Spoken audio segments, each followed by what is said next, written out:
Welcome to the Row by Row Garden Show, the best daggum gardening show on the radio and the internet as well. Glad to have y'all this evening. We got Mama Hoss back in the house.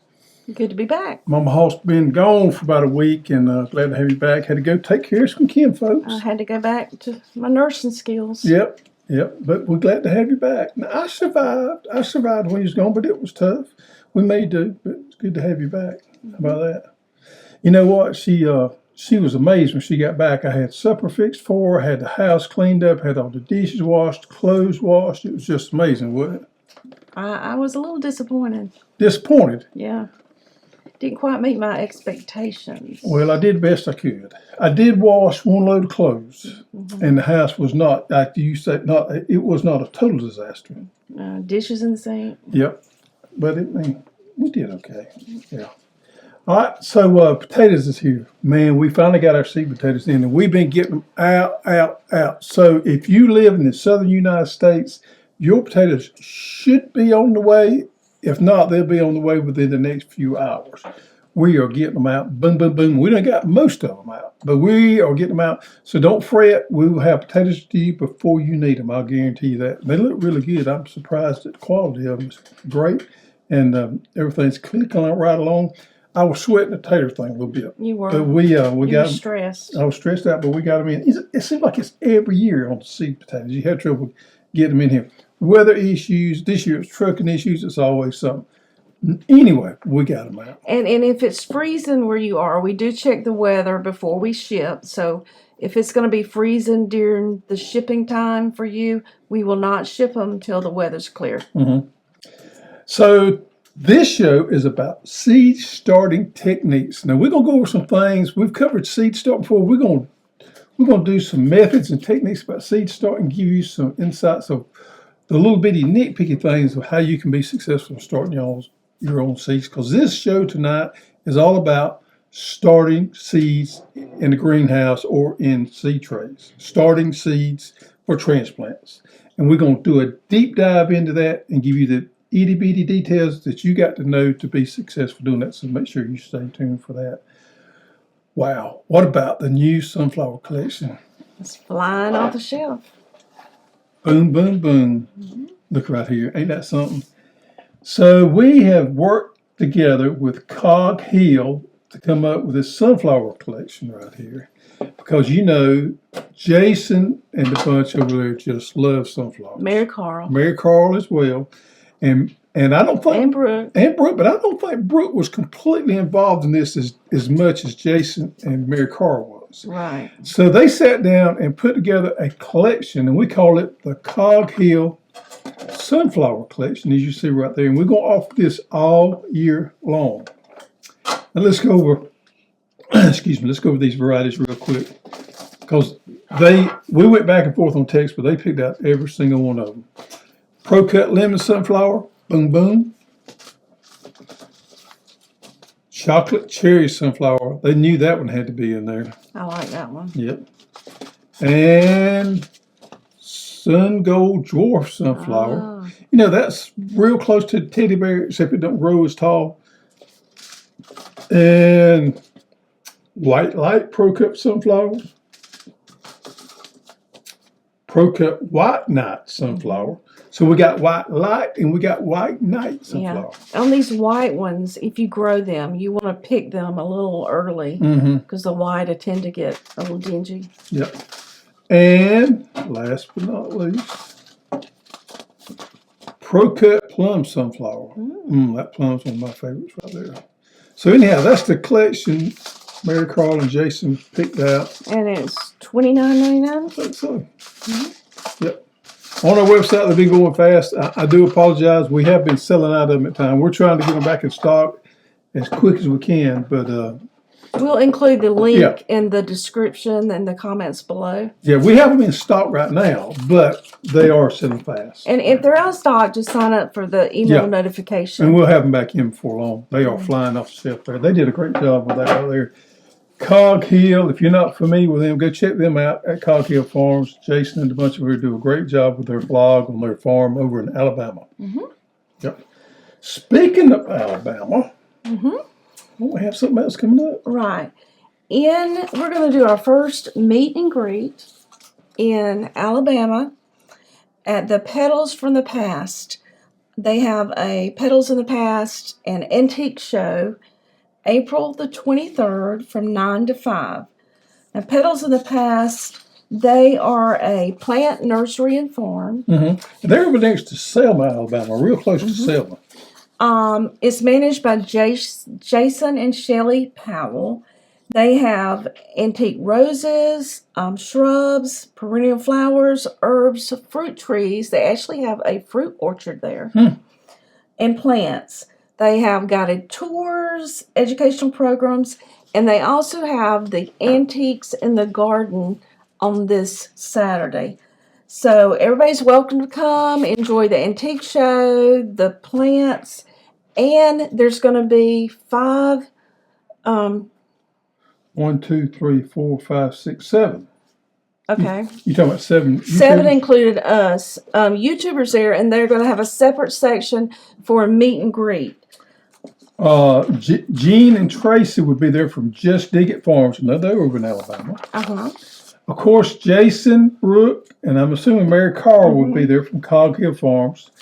And Sheila and I will be there. Jason and Lauren from Cattywampus Acres. They're out from Atlanta up there. You're not following them. And then Wes and Angie from Naked Hog over in Louisiana. I'll let you get the last 2.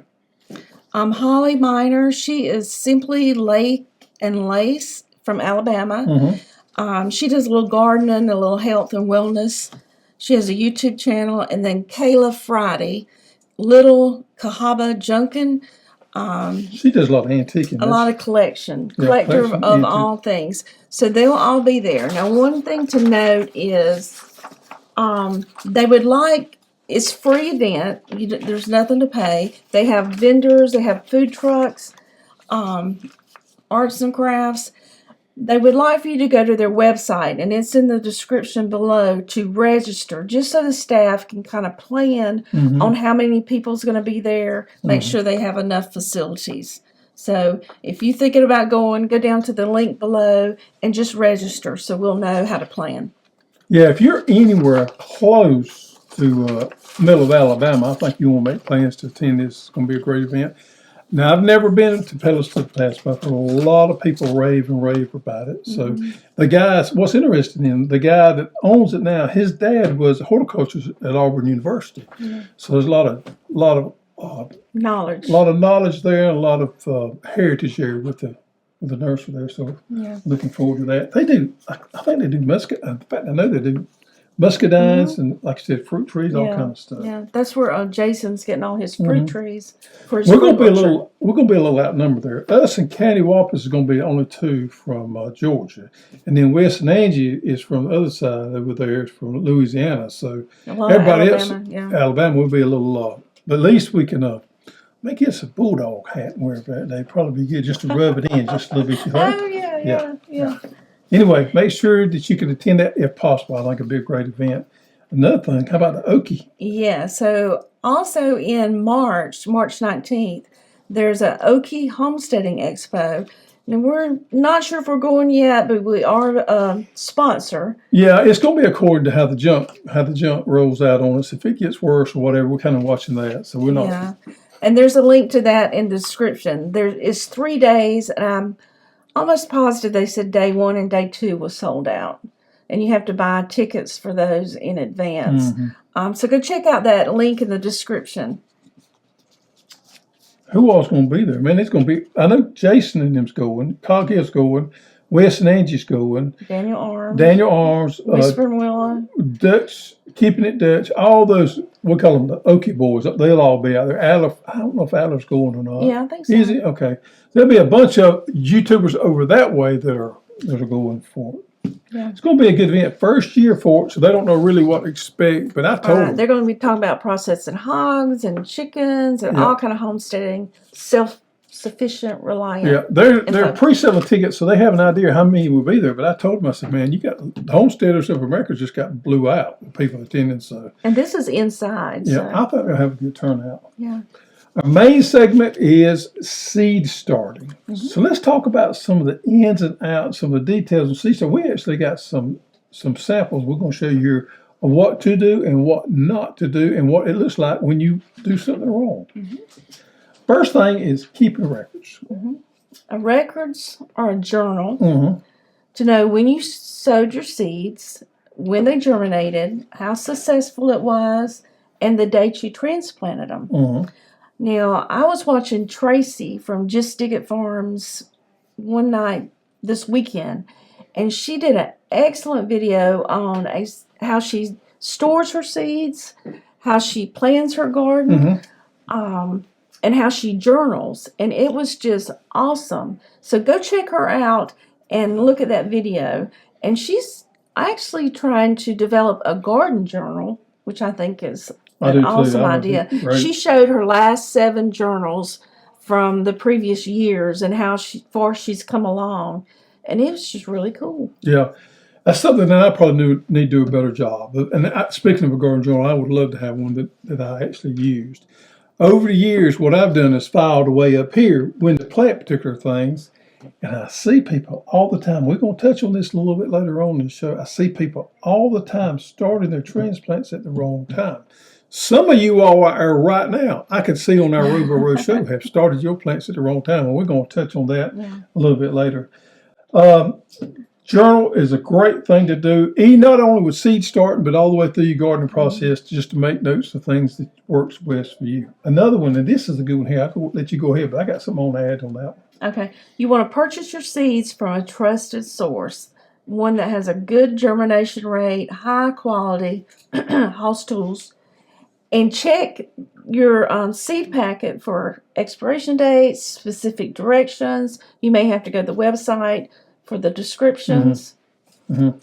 So a little known fact about seeds out there is we all know what germination is. Germination is the ability for that seed to sprout and come up. But here's a little known fact that you may not know. There's another thing called vigor. Vigor is also part of that plant. And seedsmen or plantsmen also talk about vigor just about as important as they do germination. So I asked a guy the other day that's been in the seed business a long time, I said, explain to me what vigor is so I can explain it to people. If I had 1,000 people in front of me and I was trying to explain to them the vigor, how would I explain it so they could understand? Because it's kind of a complicated subject. And the best way he put this, and I think I agree with this, is when all your plants come up, they're all fairly equal. So they all germinate at the same time. They all pretty much grow off at the same time. Even sometimes you can have good germination, but you could have poor vigor. And what happens there is they may all germinate, but they all won't germinate at the same time, and they grow off a little different. And that when new plants seeds are low in vigor, they don't germinate as quick. So vigor is just about as important as germination is. When you have good vigor, your plants grow off evenly. And how do you know you have? There's not a lot of testing to be done. So no seed company, especially no garden seed companies, are required to do vigor testing. So that's just the point of the matter is make sure you buy from a good seed company and you will get good germination and good vigor. If you buy some of these old seeds from the big box stores or from wherever, they may actually have decent germination, but the vigor could be bad on that. That's what happens with old seeds. Sometimes the germination will hold, but the vigor didn't hold as much. That's interesting. Yep. Good point. Okay, also keep your seeds stored properly. Don't throw them out there in the garage and let them get wet or fluctuation in temperatures. Extremes. Extremes is what kills you on your seed Extreme storage. hot, extreme cold. Well, you can go extreme cold, but you just don't want to go that extreme hot. Oh, okay. You can go cold. You can put them in the freezer, and that's okay, but just don't want to go to those extreme hots. If you leave it out there where it gets 100 degrees, that's bad, especially 100 degrees and high humidity. Oh, yeah. Select the correct seed starting mix. So one thing you want to make sure, you want a seed starting mix that is fairly fine. You don't want nothing that's got big chunks of pine bark in it, but you also want a seed starting mix that drains well. And we'll show you something in a minute what you run into if you don't get one that drains well. We like a lot of perlite in our seed starting mix, and that gets that water out of there so that you don't get those diseases in there. So a good seed starting mix to me is nice and fine, but not too fine, but yet it has good aeration to it. Fluffy. Fluffy. Plant in the correct container whether it be a seed starting tray or pots or whatever. And Yep. make sure they, like you said, good drainage. I'm You want just going to holes show in the there. bottom of this real quick here. You see that hole right there? You guys is going to plant those cups and things like that. What happens with styrofoam, and I see it done all the time, not saying that it won't work. One of the common mistakes I see with people planting cups is they don't put a big enough drainage hole in the bottom. Not only do they not do that, but it has to be so that hole can drain. So if you set a cup or anything on a flat surface there and it's not porous, that water can't actually drain out of there. Those don't look real sweet. And we're going to talk about that, Sheila, in just a little bit. Plant them at the proper depth. Keep the seed starting mix moist until they germinate. Warm location. Give them good nutrition when the true leaves show up. Thin if needed. And step up as needed if you need to go to a bigger pot. And then pest. Yep. All right, so let's go over some of that. Proper plant depth. Normally speaking, the smaller the seed, the shallower you need to plant it. That being said, even watermelon seeds and things like that, I would not plant them over a ½ inch deep in any seed starting container. But just things like broccoli and mustard, cauliflower, cabbage, whatever, those real small seeds, you barely want them under the soil. Now, needs to have soil contact all the way around, so you don't need them on top of the soil. They need to be in, but not very deep at all.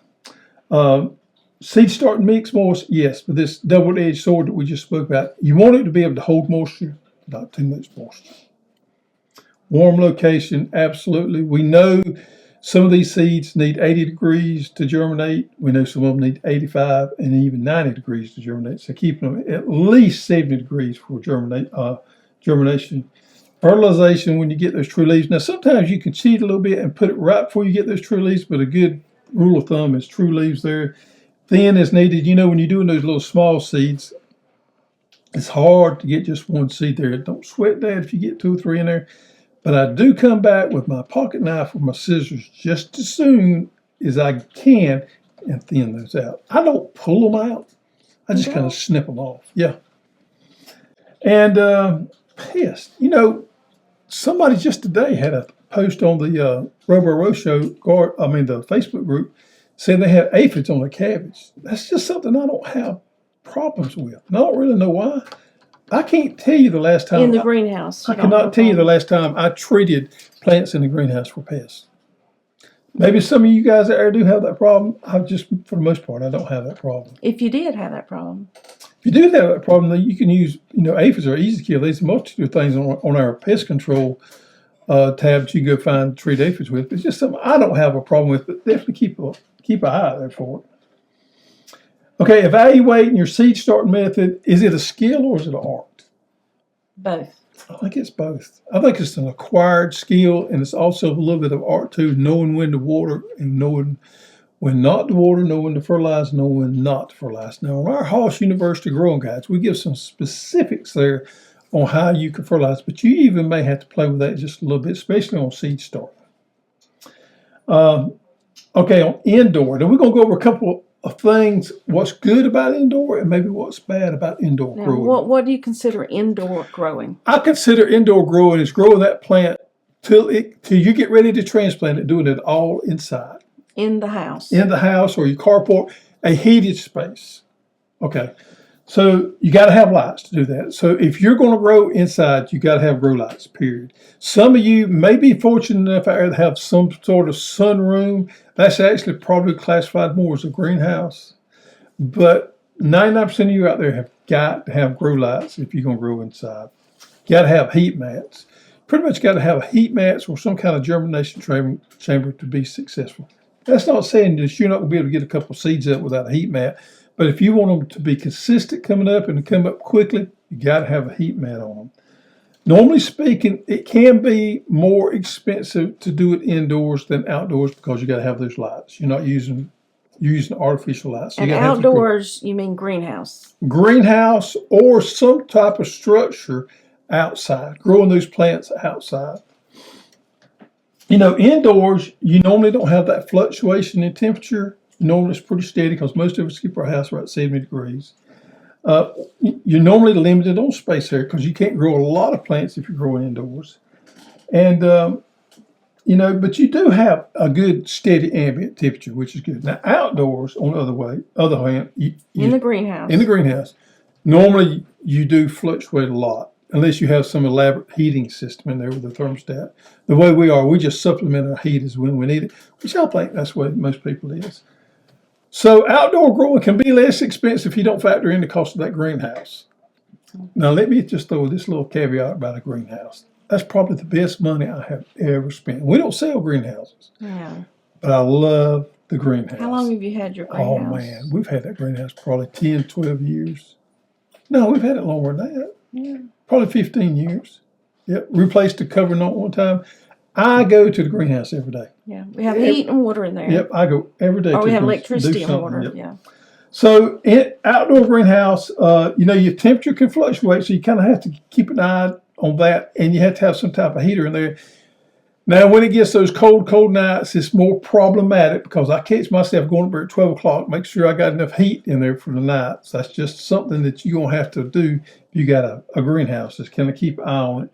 They probably make some type of app you can put on your phone. I'm not that fancy. It'd be nice if you had that where you could check the temperature in your greenhouse. You could normally start more seeds if you got a greenhouse because you got more room.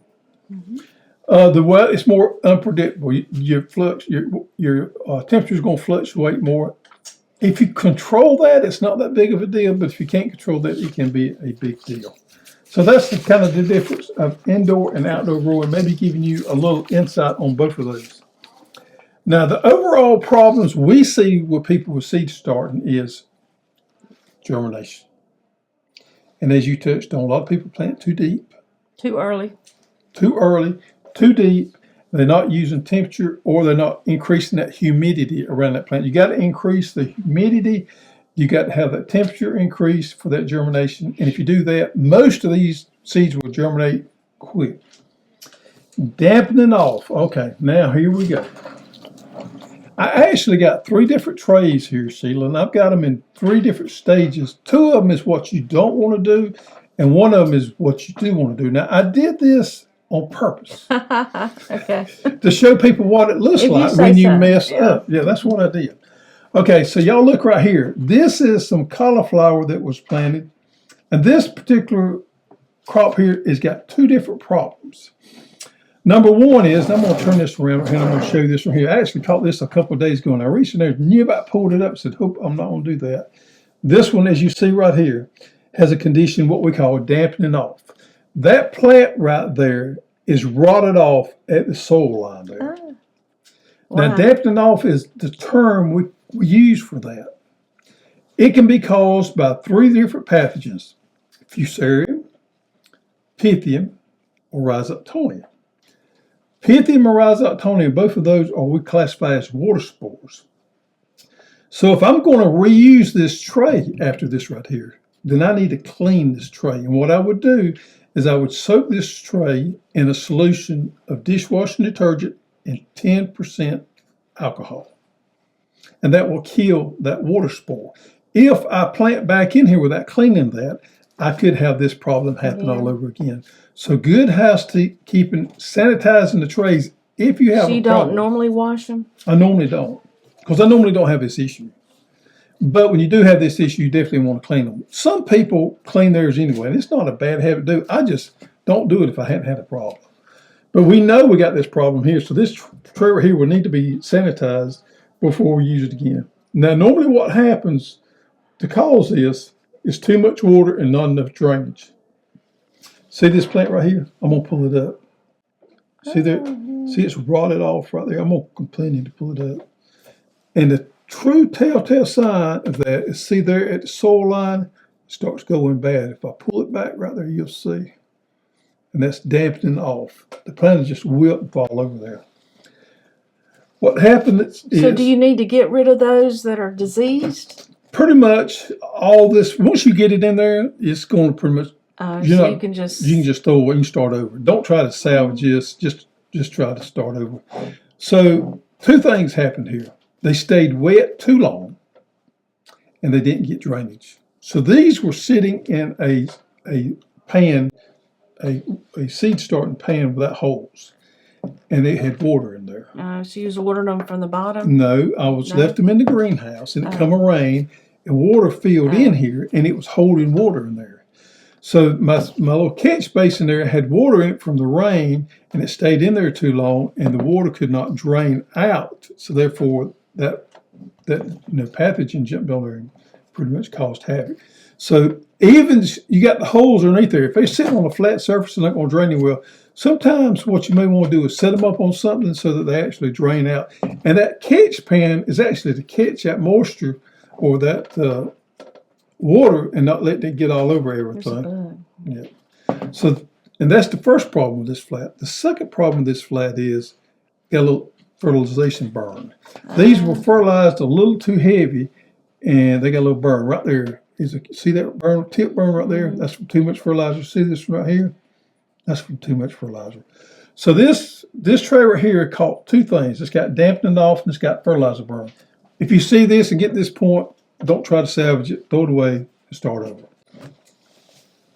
All right, now this one's going to be very interesting right here. So what happened, and we see this is a common problem we see right here. You see those plants, don't they look pretty nice? Nice and green.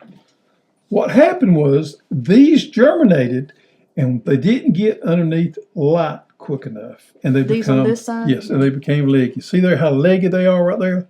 So I let them get leggy and then I put them underneath light. After I put them underneath light, they started to flush out there at the top a little bit. Now, there's a couple of these red Russians over here that was late to germinate, and they're going to be okay. But all this that you see that is leggy there, those will not recover. Oh, no. Mm-hmm. So once you get plants and you don't, as soon as you see green, you got to get them underneath lights or either outside in the sunlight. Once they get leggy like this right here, go ahead and dispose of them and start over because you're just wasting time and energy on that right there. That's my new cauliflower, too. Mm-hmm. Yep. So there it is. Leggy. When you get leggy, let it go. How about that? All right, can you hand me that one over there? Now this pretty much on the hand is a set of plants that looks pretty doggone good. This is what you want them to look like. These have been grown indoors. Now I got a little yellowing over here on some of these, and that is due from either not enough fertilizer or they might have got a little dry. For the most part, these plants here look exactly what you want them to look like. You know, I can hit these with some fertilizer and at this point and grow them on out pretty quick here. So that's exactly what you want it to look like there. Not leggy and no dampening off. These trays, again, have the nice drainage holes. The drainage holes are perfect. Most of the time, these are grown on some type of wire, and that allows that moisture to come out that bottom there, and it doesn't set you up with dampening off. So if you are using those seed starting trays that have solid bottom to it, keep that in mind. You may want to put something up so that they can drain that and make sure they're not holding water in there. And that'll help you be more successful with that. All right, so what to correct these issues? Heat mats, using a heat mat, using a dome, humidity dome, or handy wrap to increase your humidity. We talked about drainage. Also, one more thing that would help probably, a fan. So keep some kind of air circulation going. That will also help. Light and start those plants over, get leggy, and harden off after. Now that last tray I showed you there, I will, after probably about 2 more weeks, I'll start hardening those off a little bit, and those will be ready to transplant. Now, some of you guys out there, here we are, we're the 1st of February. Mm-hmm. Some of you guys out there have already got your tomato plants up that live in zone 8. You're a little bit too early. We're going to go over a little bit here now. And I'm going to do this for you guys out there because a lot of people are just up in arms, and I get it. We're all about wanting to get things. We're looking forward to spring. We want to get things done, but you've jumped the gun a little bit on your plants. So let's think about Bella Rosa tomato. What if you in zone 9 and 10? 9 is a little bit different. Okay. So let's start with Bella Rosa. The days maturity on Bella Rosa is 70 days. Now that's a given. You can change that a day or two according to what kind of weather you have. Let's just go with 70 days. Now we know here where we live, we normally don't get tomatoes before June the 5th. Mm-hmm. Now, you may get a straggler before then every now and then, but pretty much you're not going to start harvesting tomatoes the earliest before June the 5th. So let's back off 70 days from June the 5th. That's when that plant will go into the ground. So what's 70 from June the 5th? And I know you're real lovely with math. You shouldn't ask me that. Basically, it's around the 1st of April. Okay. So it's around, I think that's around 68 to 69 days. So that's basically around the 1st of April. So we want our tomato plants ready to go into the ground the 1st of April. We know it takes 6 weeks to grow off tomato plants. So 6 weeks from the first day of April is what? The middle of February. The middle of February. So you guys in Zone 8, I can tell you this right here from years and years of experience. The first planting of tomatoes needs to be February the 15th. Not January the 15th, not February the 1st, but February the 15th. And you'll be perfect on your timing there for your first plant. Now you can follow up after that. Now you guys in Zone 9, back it up 2 weeks. And you can start yours at the first day of February. And then you guys in Zone 7, flip it another 2 weeks. And you can start yours at the end of February. And you can kind of flip it 2 weeks only until you get up around Zones 5, 4, and 3.